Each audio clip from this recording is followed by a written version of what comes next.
Hey everyone, and welcome back to the channel. Today, we're diving deep into the heart of an empire that redefined spectacle, ancient Rome. Forget the postcards and romantic notions for a moment, because we're going to explore a side of Rome that's both fascinating and chilling.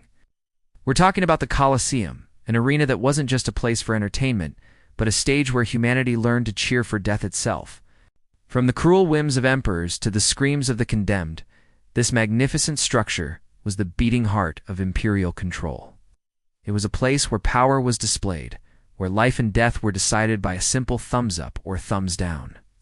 But behind the glory, the thunderous applause, and the grandeur of the games lies a story of madness, propaganda, and the terrifying price of spectacle. This, my friends, is blood and applause. The dark spectacle of Rome. You might think these brutal games began as pure entertainment, but their origins are far more somber. They began not in marble stadiums, but in mourning. Imagine this. At the funerals of noblemen, blood was seen as a sacred offering to the dead, a way to honor their spirit. But as Rome evolved, so did this ritual. By the time of the Republic, that solemn act of remembrance had morphed into entertainment. A public spectacle for the living. It became a powerful message from the ruling elite. Life and death were their property. The gladiatorial games weren't just fights. They were propaganda in motion. Every single death, every victory, every agonizing defeat reminded the Roman citizens of their dominion, their power, their control. The crowd didn't just watch violence, they absorbed it. They were active participants in this grand, gruesome theater. And when the emperors rose to power, the games became terrifying mirrors of their own madness and ego.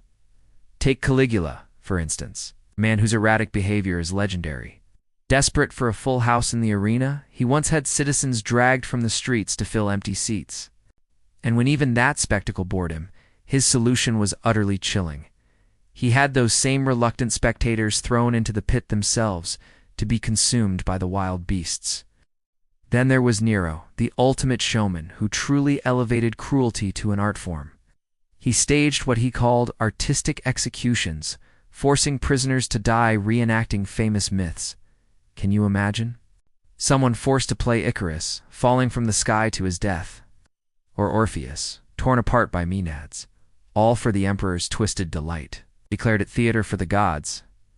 And let's not forget Commodus, the emperor who fancied himself Hercules reborn. He'd stride into the arena dressed in lion skin, wielding a club, and slay bound men as if they were mere beasts.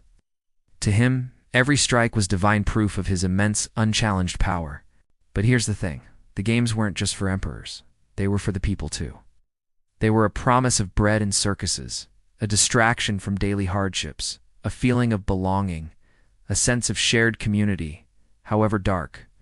When the crowd cheered, and they demanded the pollis verso, the turned thumb signaling death, they became utterly complicit in the empire's immense cruelty. Philosophers like Seneca even then saw the danger.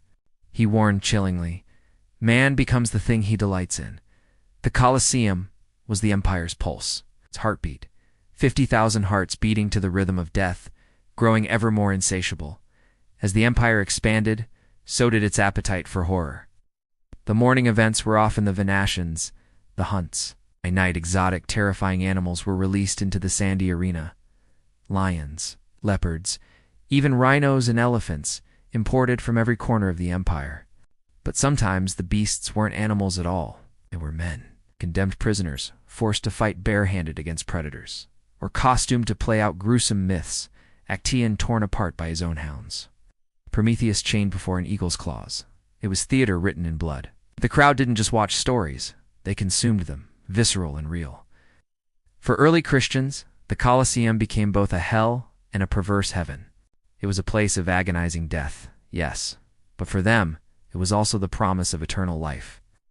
Men, women, and even children were thrown to beasts, crucified or burned alive, not for crimes against the state, but for the simple, defiant act of refusing to worship the emperor as a god.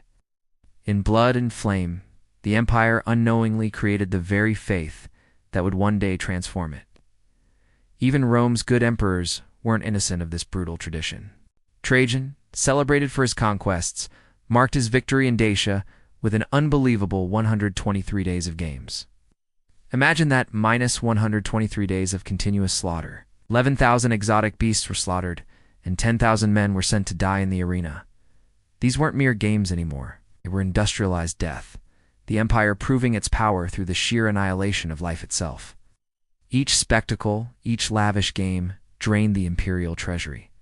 Emperors bankrupted entire provinces just for a few moments of thunderous applause. Glory became an addiction, and cruelty, horrifyingly, became a core part of Roman culture. When the cheers finally faded, Rome found itself hollow, its people desensitized, its rulers insane with power, and its ancient gods seemingly silent. Today, the Colosseum stands silent. The roar of the crowd, the clash of steel, the screams of the dying all faded into history. But its stones remember. Every crack in its ancient walls is like a scar, every shadow a whisper of the colossal crowd that once cheered for death. Rome didn't fall just from external invasion. It crumbled from within. It fell when cruelty became entertainment, when compassion was seen as weakness, and when human life became utterly disposable for the sake of a spectacle. From the mad reigns of Caligula to the self-indulgent theatricals of Commodus, from lions battling men to men battling men, the Colosseum was more than just an arena. It was a profound, unsettling mirror held up to a society. And when we look into that mirror today, we must honestly ask ourselves, how different are we? When we cheer for destruction, when pain becomes performance, when outrage is the entertainment of the day? Because the warning carved into these ancient stones is timeless and piercing. A society that laughs at suffering will one day fall silent beneath it. It's a powerful lesson from history, reminding us to always choose empathy and humanity. What are your thoughts on this dark side of Roman history? Let me know in the comments below. If you found this journey through Rome's bloody past insightful, please hit that like button, share this video with a friend, and don't forget to subscribe for more deep dives into history's most compelling stories. Your support helps us bring these stories to life. Thanks for watching, and I'll see you in the next one.